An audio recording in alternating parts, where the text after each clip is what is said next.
Hello everyone. তো আগেই বলে দিই, এটা হচ্ছে কালকের একটা ভিডিও ক্লিপস, তোমাদের সঙ্গে শেয়ার করা হয়নি।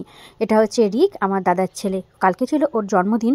তো জন্মদিনের মেনুতে কী কী ছিল চলো তোমাদের সাথে শেয়ার করি। ছিল ভাত, 5 রকম ভাজা, আলু ভাজা, গাজর ভাজা, সিম ভাজা, বেগুন ভাজা, মাছ ভাজা, আর তার সাথে দেখো এইদিকে রয়েছে 1 গ্লাস জল, তারপরে ভেজ ডাল, কাতলা মাছ হচ্ছে পোস্ত দিয়ে করা হয়েছে, মুরগির মাংসের ঝোল, চাটনি আর পাঁপড়, আর এইদিকে রয়েছে মিষ্টি আর দই, আর এইদিকে রয়েছে কতগুলো ক্যাডবেরি, তারপরে কুরকুরের প্যাকেট, চিপসের প্যাকেট।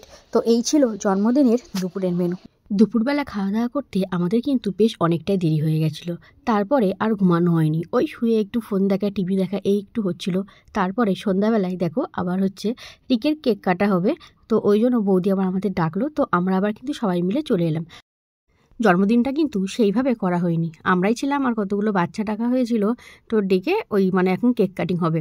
তো এখানে সবাই বসে রয়েছে, আর আজকে না ঠান্ডাটা প্রচণ্ড পরিমাণে, আর দুপুরবেলায় তো ঘুমানো হয়নি। আগেই বললাম যে খাওয়া দাওয়া করতে অনেকটাই লেট হয়ে গেছে, তো আর ভালো লাগছিল না। আর এইদিকে দেখো পুচকুটা কেমন বসে রয়েছে আর ভাবছে কতক্ষণে কেকটা কাটা হবে আর কতক্ষণে খাওয়া হবে। আর ও না প্রচণ্ড পরিমাণে কেক খেতে ভালোবাসে। তো চলো এখন কেক কাটিংটা হয়ে যাক। বড় বড় খরিদ্দার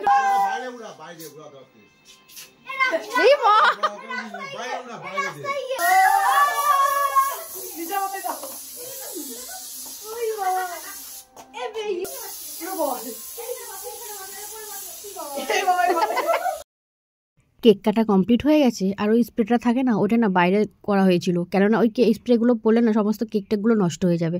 তো ওই যে বললাম, এই যে কেক খেতে ভালোবাসে দেখেছো, মানে কেক এমন খাচ্ছে একদম পুরো চোখে মুখে কিন্তু লাগিয়ে ফেলেছে। তো আমরাও এখন কেক খাবো। কেক খেয়ে নিয়ে তারপরে দেখো আমরা একটু বাইরে র্যাকেট খেলছিলাম, কেননা প্রত্যেক দিনই এখানটায় একটা লাইট লাগানো হয়েছে। তো আমার বোন, তারপরে দাদার ছেলে, আমার ভাই সবাই রয়েছে, আরও পাড়ার কিছু ছেলেপিলে রয়েছে। তো ওরা কিন্তু এখানে র্যাকেট খেলার জন্য একটা লাইটও লাগিয়েছে, আবার নেটও টাঙাই। তো প্রথমে আমি আর বোন খেলছিলাম, তারপরে আমি আর রিপা খেললাম। কত বছর বাদে মনে হচ্ছে এরকম রাতের বেলা একটু র্যাকেট খেললাম। আমাদের বাড়িতে যেদিনকা পিকনিক হয়েছিল, তো সেদিনকা আমি আর তোমাদের দাদাভাই একটু র্যাকেট খেয়েছিলাম। প্রায় 5 বছর পরে কিন্তু র্যাকেট খেলেছি, মানে বিয়ের পর আর র্যাকেট খেলাই হয় না। তো আজকে যেহেতু এখন আমি এসেছি বাবার বাড়িতে, তোমাদেরকে তো বলাই হয়নি, আমি আজকে সকালবেলায় কিন্তু এসেছি বাবার বাড়িতে কতদিন থাকবো বলে। তো এখন এই সন্ধ্যাবেলাটাই এখন সবাই মিলে একটু র্যাকেট খেলছি। আর বাইরেটা কিন্তু ঠান্ডা, কিন্তু র্যাকেট খেলতে খেলতে কিন্তু গরমও লেগে যাচ্ছে।